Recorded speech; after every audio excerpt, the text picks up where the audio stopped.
Hello, hello, bonjour tout le monde, j'espère que vous allez bien.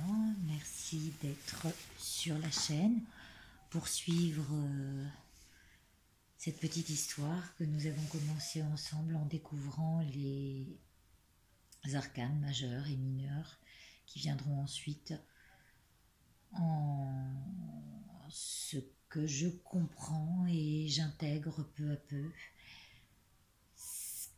Je suis à la fois très heureuse et mais je tempère mes emballements parce qu'il y a beaucoup de subtilité dans tout ce que j'entrevois. Alors je vais éviter de trop parler.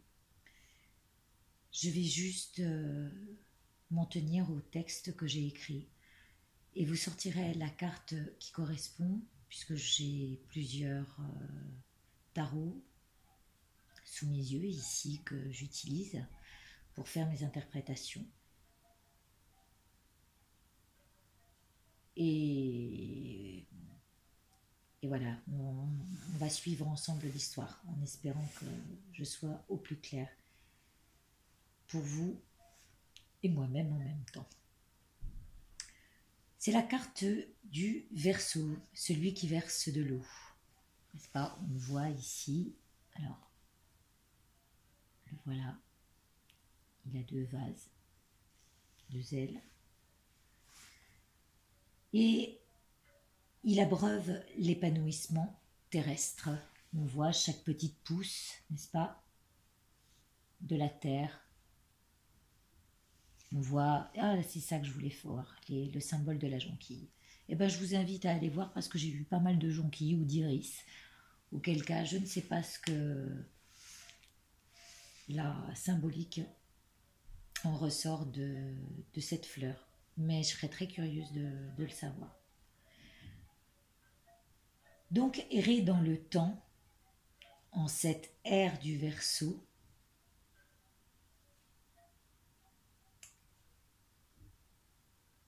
sur une ère d'intégration.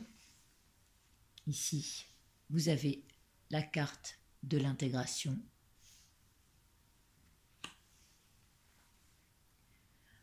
En ce signe d'air, aux ailes duel, aux ailes, le zèle, n'est-ce pas, dualiste, dans quel état gère? Ah, c'est sûr, ça ne manque pas d'air pour prendre du plomb dans l'aile. On est pris entre deux, à tisser la toile de son destin.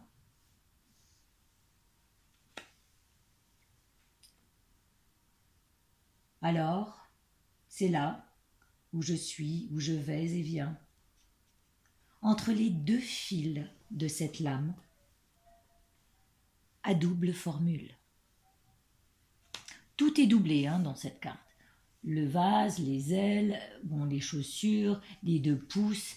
Vous pouvez voir qu'il y a cette dualité et que l'on doit tempérer en nous. Donc cette double formule où je me dis, eh ben vise un peu. Je me divise, n'est-ce pas? Vise un peu le travail accompli. C'est ce qu'il faut se dire.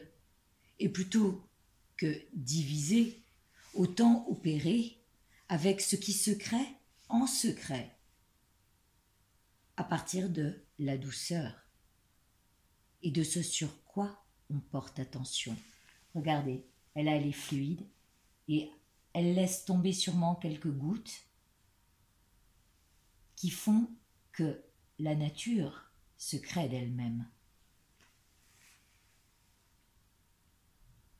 Alors comment être dans à l'aise dans cette tempérance, surtout quand elle vient d'un 10, d'accord, du gouvernail, et d'un 4, qui est le gouverneur. Comment être alors gouvernail et gouverneur? L'un est passif, l'autre a la maîtrise.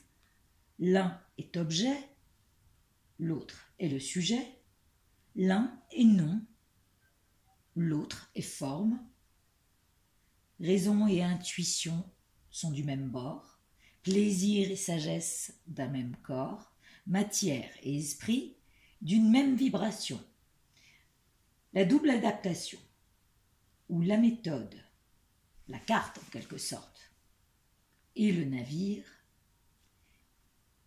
permettent de bien naviguer ou de bien savoir naviguer avec une certaine cohérence en assimilation à l'étreinte de la mort que nous venons de quitter ou que nous venons de voir apparaître pour mieux faire, pour mieux renaître, mieux faire avec nos nouvelles indications, cette nouvelle adaptation à tout ce que l'on apprend.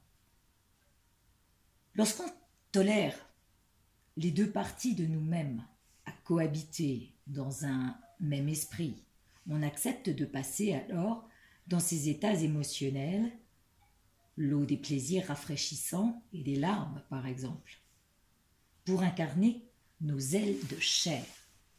Je vous prie de m'excuser, mais ici, je sais pas où je suis avec vous là. Bon, je pense qu'on est bon. Les ailes sont bien de chair. Or, plus haut, elles sont couleur ciel. En fait, ces ailes couleur chair, sont celles qui nous aident à nous élever, malgré ce que l'on peut en croire de cet habit terrestre. La matérialisation de l'évolution spirituelle se traduit par l'ange qui sagement tempère constamment entre attachement et liberté intérieure. C'est en quelque sorte errer dans le temps que nous accorde la vie et la mort, qui nous ouvre à une nouvelle dimension, sous l'œil du faucon, qui est qui est autant présent dans la roue de fortune que dans l'arcane de l'empereur. Regardez sur le TDM, vous verrez les ailes du faucon apparaître quelque part dans la carte. Eh bien, c'est ça. C'est là où nous devons ouvrir nos yeux pour adopter l'incarnation du faucon. Merci Mime pour cette belle image à laquelle tu m'as fait penser, qui m'a bien fait évoluer. Donc il est temps de superviser avec plus de souplesse et de rondeur, avec fluidité, pour errer entre deux mondes, obtempérer avec les deux lois et créer à partir de ce qu'on sème, en purifiant la terre, en faisant tomber quelques gouttes, en la bénissant, la rendant fertile au rythme des cycles solaires et lunaires. C'est pourquoi il y a beaucoup de jaune et de bleu ciel, j'imagine, puisque le bleu marine étant la spiritualité et le rouge la matière. Je ne comprenais pas cette carte apparaissant comme la fécondité. À présent, je comprends.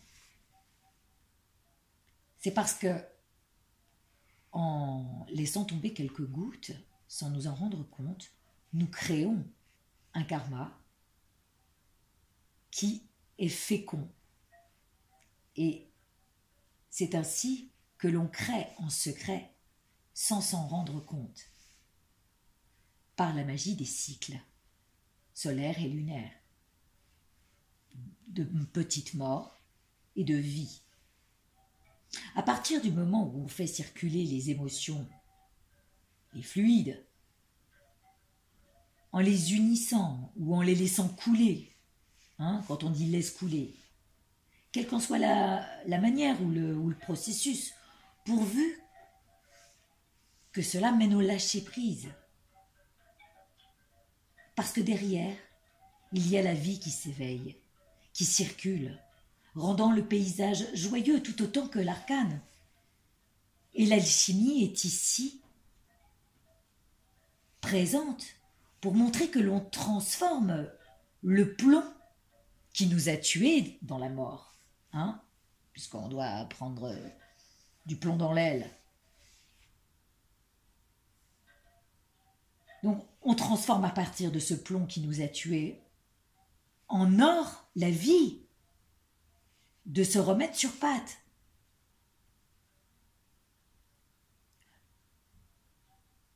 Parce que à présent, on sait on doit mettre de l'eau dans son vin pour pouvoir avancer selon nos connaissances, nos aptitudes et notre karma personnel.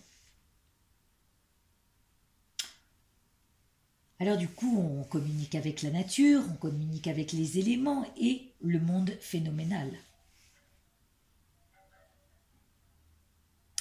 C'est une lame d'échange, une lame de partage, sans attente en retour. Tout se fait naturellement, seulement suivant l'empreinte de nos actes. Regardez, elle a tissé sa toile, à partir de la dualité. Mais elle a su intégrer les deux.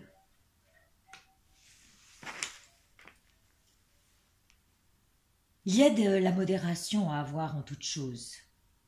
Et dans cette carte, il y a du doux, du tendre, comme on a envie de l'être avec soi-même. Reste à tempérer entre silence et flot de paroles inutiles ou futiles, à tempérer entre activité et attractivité, et à tempérer entre vacuité et pensée nébuleuse. Corps, parole, esprit, je vous rappelle. Donc, ici, on est amené à tempérer, à modérer, à calmer l'ardeur. Il y a l'idée dans cette lame de se sociabiliser avec les éléments de la vie, et c'est assez limpide puisqu'il y a de l'eau, mais avec la tempérance, cela nous met devant le miroir de nos débordements. C'est ça. En fait, il ne faut pas se laisser déborder par nos émotions et le flux permanent des pensées et des attractions. En fait, on n'en parle pas, mais la fleur rouge, ou ici, ce qui brille au-dessus de la tête, la fleur rouge en haut, je ne sais pas si vous la voyez bien, elle est quand même cette confusion mentale, mais en même temps due à l'hyperactivité. Hyperactivité mentale. Parce que cette fleur rouge représente en fait les passions de l'esprit, l'intense activité psychique, attachée au monde phénoménal. Alors ici, dans ce personnage, esprit et matière ne font qu'un. Nous devons faire intervenir celui qui supervise et qui gouverne en temps d'émulation. Au plus haut statut, qu'est l'empereur, on passe à celui de l'aigle, où on est censé évoluer par le déploiement de nos ailes, pouvant nous permettre de nous élever et d'élever notre nature humaine et terrestre par les plumes sacrées de l'esprit.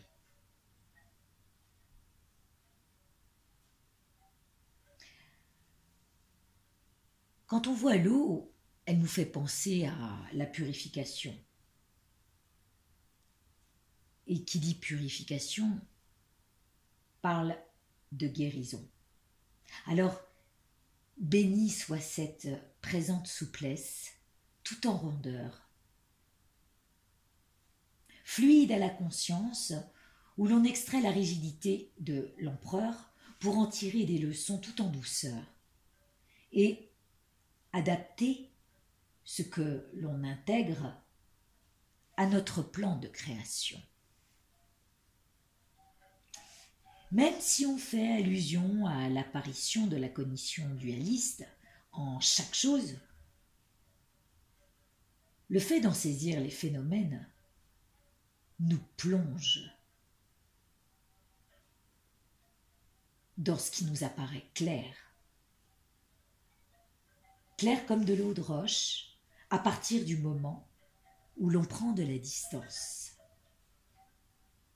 Quand on s'élève avec le faucon ou avec l'aigle, on a l'œil plus perçant, n'est-ce pas? Alors je crois qu'elle nous invite à ça.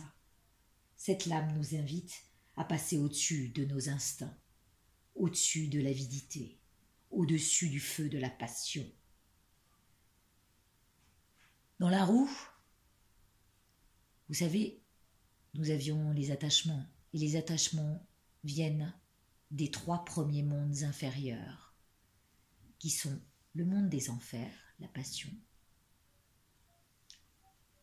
le monde animal, l'instinct, et le monde des fantômes affamés, l'avidité.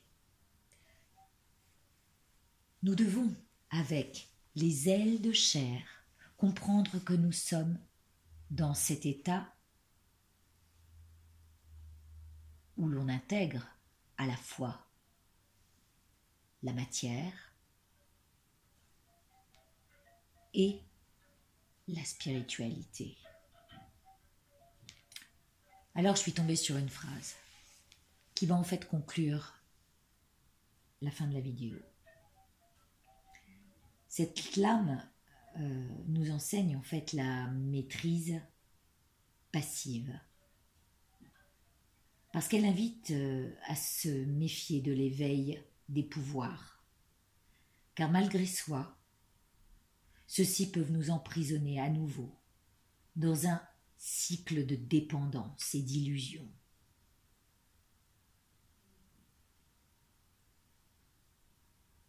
Et là, on se retrouve dans cette cognition dualiste où nous sommes pris entre raison et intuition.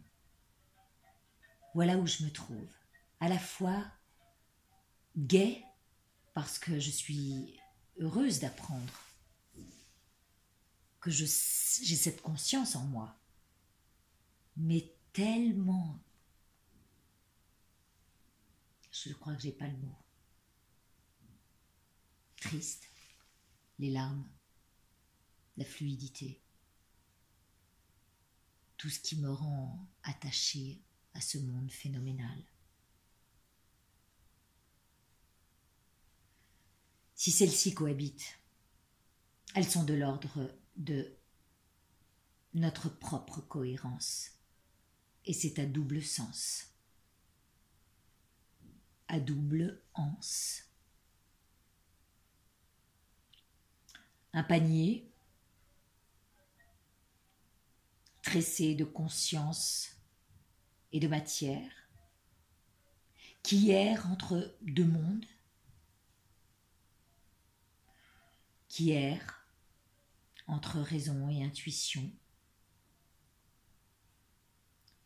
et qui veut tempérer et donc veut les faire coïncider. Eh bien, cette cohérence, je dis bien co en 2 mots, et errance du mot errer. Elle va nous mener à de multiples incidences que je vais laisser au diable, parce que c'est lui qui va refléter la lame de ce qui nous déchire. Je vous embrasse et restons joyeux de ce que nous apprenons de toutes ces lames. Merci de votre attention. Je vous dis à très bientôt.